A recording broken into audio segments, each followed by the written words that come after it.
سلیمان بن یسار کہتے ہیں، جب لوگ سیدنا ابو ہریرہ رضی اللہ تعالیٰ عنہ کے ارد گرد سے بکھر گئے تو اہل شام کے ایک ناتل نامی آدمی نے کہا، محترم، ہمیں کوئی حدیث بیان کرو جو تم نے رسول اللہ صلی اللہ علیہ وسلم سے سنی ہو۔ انہوں نے کہا، جی ہاں، میں نے رسول اللہ صلی اللہ علیہ وسلم کو فرماتے ہوئے سنا ہے، قیامت کے روز سب سے پہلے ان 3 قسم کے افراد کا فیصلہ کیا جائے گا۔ جس آدمی کو شہید کیا گیا اسے لایا جائے گا، اللہ تعالیٰ اسے اپنی نعمتوں کا تعارف کرائے گا، وہ پہچان لے گا۔ پھر اللہ تعالیٰ پوچھے گا، تو کیا عمل کر کے لایا ہے؟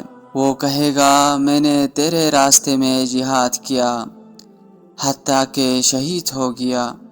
اللہ تعالیٰ فرمائے گا، تو جھوٹ بول رہا ہے، تو نے تو اس لیے جہاد کیا تھا تاکہ تجھے بہادر کہا جائے، اور ایسا دنیا میں کہاں جا چکا ہے۔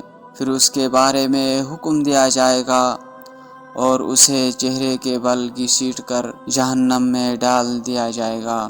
علم سیکھنے سکھانے اور قرآن مجید پڑھنے والا آدمی اسے لایا جائے گا، اللہ تعالیٰ اسے اپنی نعمتوں کا تعارف کرائے گا، وہ اقرار کرے گا۔ اللہ تعالیٰ فرمائے گا، تو کون سا عمل کر کے لایا ہے؟ وہ کہے گا، میں نے تیری خاطر علم سیکھا سکھایا اور تیرے لیے قرآن مجید پڑھا۔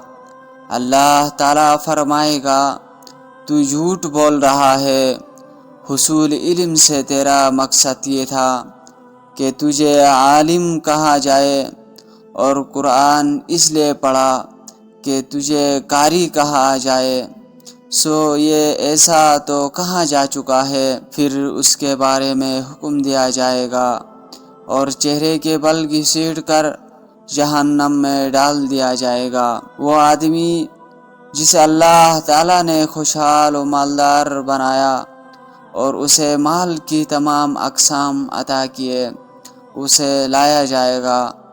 اللہ تعالیٰ اسے اپنی نعمتوں کا تعارف کروائے گا، وہ پہچان لے گا۔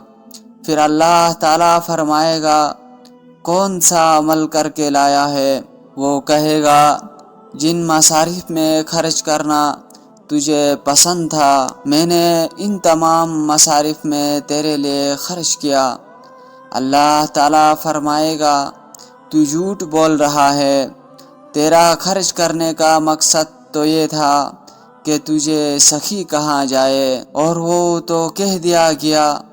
پھر اس کے بارے میں حکم ہوگا جس کے مطابق اسے چہرے کے بل گھسیٹ کر جہنم میں ڈال دیا جائے گا۔ مسند احمد، حدیث نمبر 9714۔